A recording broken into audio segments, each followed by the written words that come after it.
ఈ రోజే రాష్ట్రపతిని కలవబోతున్నారు ఎన్డీఏ నేతలు. రాష్ట్రపతిని మోడీ, అమిత్ షా, చంద్రబాబు, నితీష్ కుమార్ లాంటి ఎన్డీఏ నేతలంతా కూడా కలిసి వెళ్లి కలవబోతున్నారు. ప్రభుత్వ ఏర్పాటుకు ఆహ్వానించాలని ఈ రోజే కోరబోతున్నట్టుగా తెలుస్తోంది. యాక్చువల్ గా మనం చెప్పుకున్న దాని ప్రకారం 7వ తారీఖున మరొకసారి బీజేపీ పార్లమెంటరీ పార్టీ సమావేశం జరుగుతుంది.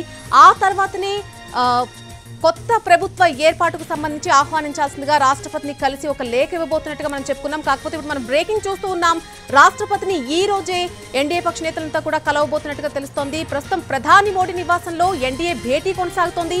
ఈ భేటీ కంప్లీట్ అవ్వగానే ఈ నేతలంతా కలిసి రాష్ట్రపతిని కలవబోతున్నట్టుగా తెలుస్తోంది. పూర్తి అప్డేట్ అందించడానికి మా ప్రతినిధి ప్రసాద్ సిద్ధంగా ఉన్నారు లైవ్ లో ఢిల్లీ నుంచి. ప్రసాద్, ఈ రోజే ప్రభుత్వ ఏర్పాటుకు సంబంధించి ఆహ్వానించాల్సిందిగా రాష్ట్రపతిని కోరే అవకాశం కనిపిస్తోంది. అప్డేట్ ఏంటి ఈ విషయానికి సంబంధించి?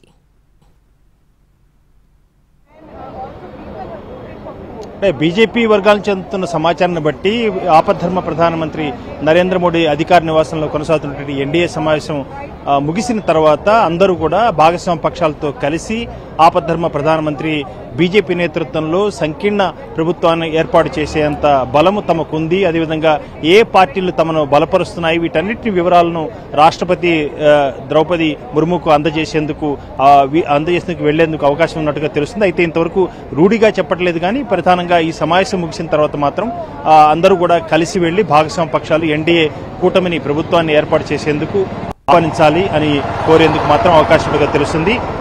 గంట పాటు ఇంకా సమావేశం కొనసాగేందుకు అవకాశం ఉన్నట్టుగా తెలుస్తుంది.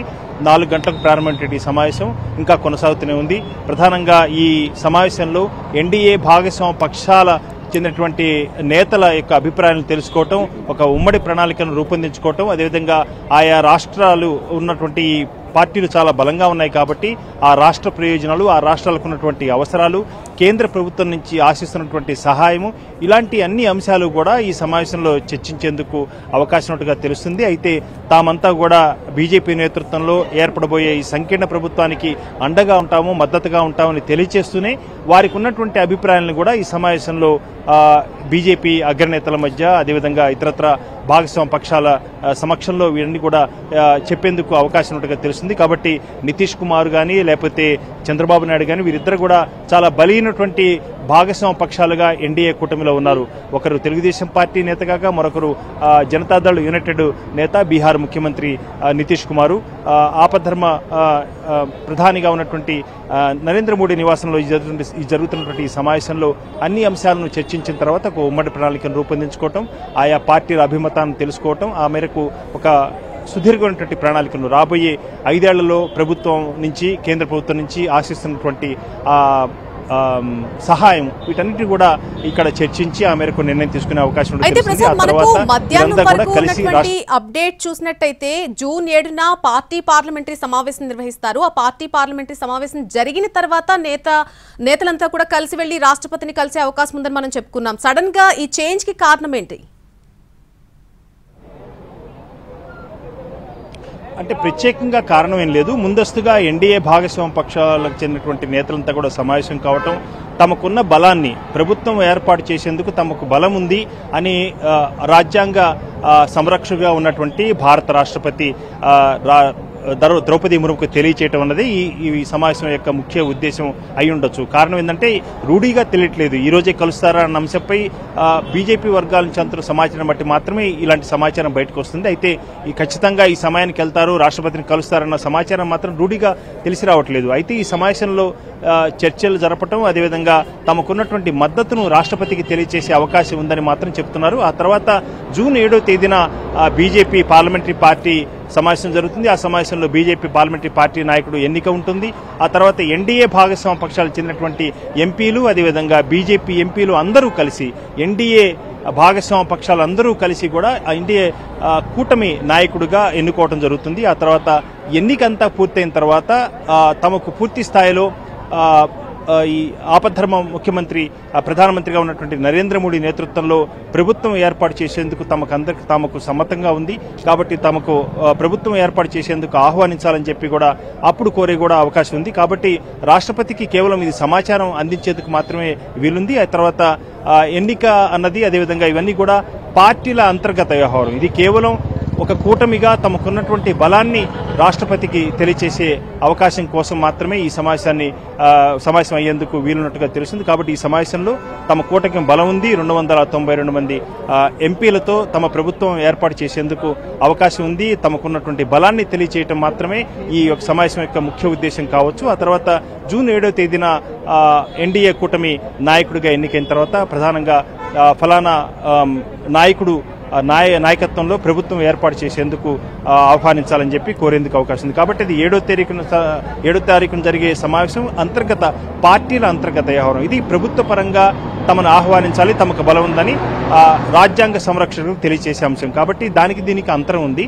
ఆ తర్వాత 8వ తేదీన ముఖ్యంగా రాష్ట్రపతి భవన్లో ఇప్పటికే ఏర్పాట్లు పూర్తవుతున్నాయి.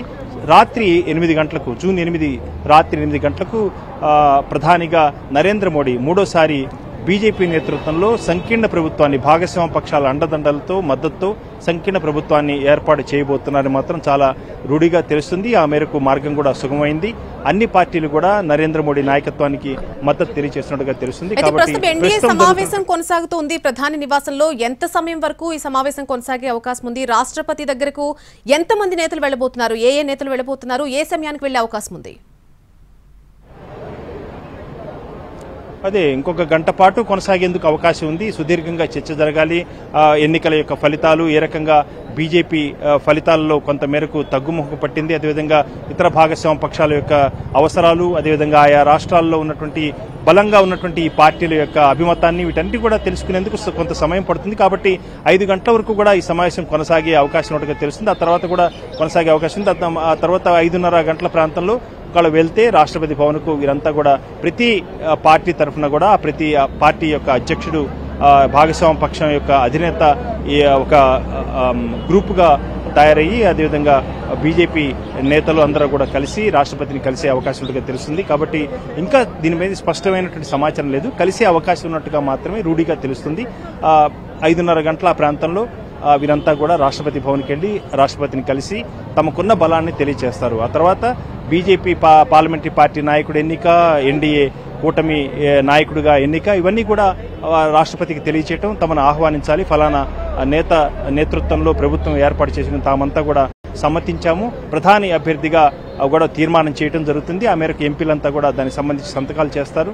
వీటన్నిటినీ కూడా రాష్ట్రపతికి సమర్పించిన తర్వాత ఈ ప్రభుత్వం ఏర్పాటు చేసేందుకు అధికారికంగా లాంఛనంగా రాష్ట్రపతి ద్రౌపది ముర్ము ఆహ్వానించడం జరుగుతుంది. అది జూన్ 8వ తేదీన ప్రస్తుతం అందుతున్న సమాచారాన్ని బట్టి జూన్ 8 రాత్రి 8 గంటలకు ముహూర్తాన్ని ఖరారు చేసినట్టుగా తెలుస్తుంది. కాబట్టి జూన్ 8వ తేదీన రాత్రి 8 గంటలకు ప్రధానిగా నరేంద్ర మోడీ మూడవసారి బీజేపీ నేతృత్వంలో సంకీర్ణ ప్రభుత్వాన్ని ఇతర భాగస్వామ్య పక్షాల అండదండలతో టీడీపీ, జేడీయూ లాంటి పార్టీల అండదండలతో సంకీర్ణ ప్రభుత్వాన్ని ఏర్పాటు చేయబోతున్నారనేది మాత్రం చాలా రూఢిగా తెలుస్తుంది. ఆ మేరకు దాదాపు మార్గం సుగమైంది. ఇక ఇవన్నీ కూడా చర్చోపచర్చలు, ఈ విధంగా ప్రభుత్వం ఏర్పాటు చేసిన తమ బలాన్ని తెలియచేయటం, నాయకుడిగా ఎన్నిక, అదేవిధంగా ఇతర సమస్యలు తెలుసుకోవటం, ఒక ఉమ్మడి ప్రణాళికలను రూపొందించుకోవడం, ఇవన్నీ కూడా జరుగుతున్నటువంటి ఒక ప్రక్రియ.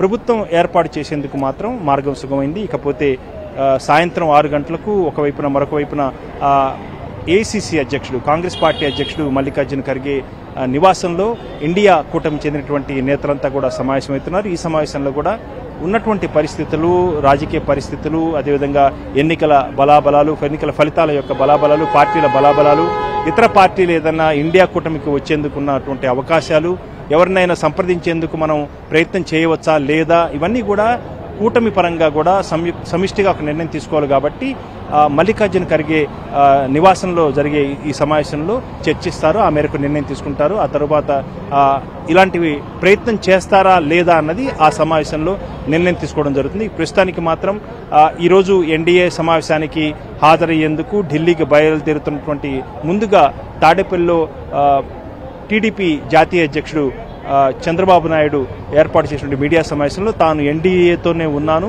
అన్న అంశాన్ని చాలా స్పష్టంగా చెప్పారు. కాబట్టి ఎన్డీఏ సమావేశంలో పాల్గొన్నారు. ఎన్డీఏ భాగస్వామ్య పక్షాలకు చెందినటువంటి ఇతరత్ర నాయకులను కానీ పార్టీలను కానీ సంప్రదించినా కానీ వచ్చేందుకు అంత వీలుగా లేదు అన్న అంశాన్ని మాత్రం మనం చెప్పుకోవడానికి అవకాశం ఉంది. అయితే గత దశాబ్ద కాలంగా జనతాదళ్ యునైటెడ్ నేత నితీష్ కుమార్ అనేక సార్లు పొత్తులు స్నేహాలు మార్చడం జరిగింది. ఇది దాదాపు 5 సార్లు ఈ మేరకు ఆయన మార్పులు చేర్పులు చేసుకున్నారు. పొత్తులో స్నేహాలు అటు ఇటు మారాయి. అయితే చివరిసారిగా ఇటీవలనే కొద్ది నెలల క్రితమే ఇండియా కూటమిలో ఉన్నటువంటి నితీష్ కుమారు హఠాత్తుగా బీజేపీతో చేతులు కలిపి ఎన్డీఏలో భాగస్వామ్య పక్షంగా చేరడం జరిగింది. కాబట్టి ఒక నితీష్ కుమార్ పట్లనే కొంత మేరకు కొంత సందిగ్ధత ఉంది. అది కూడా దాదాపు పటాపంచలు అయిపోయినట్టుగా తెలుస్తుంది. ఒకవేళ 1-2 పార్టీలు పోయినప్పటికీ కూడా ఎన్డీఏ కూటమిగా ఇంకా బలాన్ని పెంచుకునేందుకు అవకాశాలున్నాయన్న అంశాన్ని కూడా బీజేపీ వర్గాలు చెబుతున్నాయి. కాబట్టి ఎన్డీఏ ప్రభుత్వం ఏర్పాటు చేసేందుకు ఏమాత్రం కూడా ఢోకా లేదు. ఆ మేరకు సరైనటువంటి బలము, సంఖ్యాబలము, ఎంపీల యొక్క బలం కూడా ఉంది. కాబట్టి ఎన్డీఏ ప్రభుత్వం ఏర్పాటు చేసేందుకు దాదాపు మార్గం సుగమైంది. ఇకపోతే బీజేపీ పార్లమెంటరీ పార్టీ నాయకుడు, ఎన్డీఏ కూటమి నాయకుడు ఇవన్నీ కూడా లాంఛనంగా జరగాల్సి కాబట్టి అది 7వ తారీఖున జరుగుతాయి. 8వ తేదీన రాత్రి 8 గంటలకు ప్రధానిగా నరేంద్ర మోడీ మూడోసారి సంకీర్ణ ప్రభుత్వాన్ని, బీజేపీ నేతృత్వంలో సంకీర్ణ ప్రభుత్వాన్ని ఎన్డీఏ భాగస్వామ్య పక్షాల మద్దతుతో, ఎన్డీఏ భాగస్వామ్య పక్షాల్లో కీలకంగా ఉన్నటువంటి మరి ముఖ్యంగా టీడీపీ, జనతాదళ్ యునైటెడ్ లాంటి పార్టీల మద్దతుతో 28 ఈ 2 పార్టీలు కలిపి 28 మంది ఎంపీలు అండగా ఉన్నారు. కాబట్టి 28 మంది ఎంపీల అండతో నూతన ప్రభుత్వాన్ని, సంకీర్ణ ప్రభుత్వాన్ని నరేంద్ర మోడీ ఏర్పాటు చేయబోతున్నారు. ఇందుకు మార్గం సుగమైంది. Right Prasad, thanks for the live update. ప్రస్తుతం ప్రధాని నివాసంలో ఎన్డీఏ సమావేశం అయితే కొనసాగుతుంది. ఈ సమావేశం ముగిసిన వెంటనే మరి కాసేపట్లోనే రాష్ట్రపతిని కలవడానికి వెళ్లిపోతున్నారు ఎన్డీఏ పక్ష నేతలంతా కూడా. మోడీ, అమిత్ షా, నితీష్, చంద్రబాబు లాంటి నేతలు మరి కాసేపట్లోనే రాష్ట్రపతిని కలవబోతున్నారు. ప్రభుత్వ ఏర్పాటుకు ఆహ్వానించాల్సిందిగా కోరబోతున్నారు.